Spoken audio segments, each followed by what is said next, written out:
في جولة جديدة من الأخبار ومشاهير العرب، هالأسبوع كان مليان مشاعر متضاربة بين الحزن، الجدل والحب.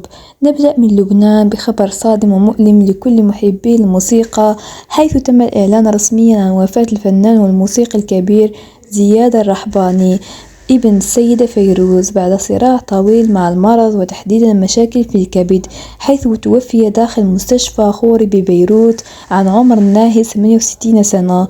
زياد ما كان مجرد موسيقي، بل كان أيقونة بحد ذاتها. حمل مشروع الرحبانة بطريقته الخاصة، وكان معروف بجرأته وموسيقاه الفريدة ومواقفه السياسية الساخنة. الشيء المؤلم أكثر هو ظهور نادر المؤثر لفيروز في جنازته بملامح حزينة وصمت مطبق، لحظة هزت قلوب الملايين على السوشيال ميديا وخلت الكل يتفاعل مع صورها التي انتشرت بشكل واسع وسط دعوات بالرحمة لزياد ودعاء بالصبر للسيدة فيروز. ومع غياب السيدة فيروز عن الساحة الفنية لسنوات طويلة، تكاثر التساؤل والقلق بين جمهورها ومحبيها حول وضعها الصحي، حتى أن بعض المتابعين بدأوا يشكون ويتداولون شائعات مؤلمة حول وفاتها رغم عدم صدور أي تصريح رسمي بهذا الخصوص.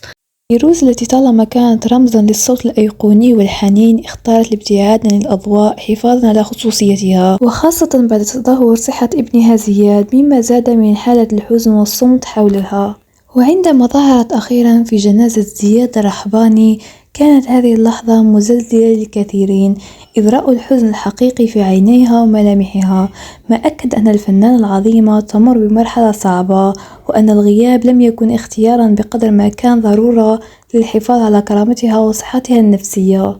ظهور النادر لفيروز في هذا الظرف الحزين كان بمثابة رد صامت على كل الشائعات، ومؤشر قوي على عمق الألم الذي تعيشه عائلة الرحبانة.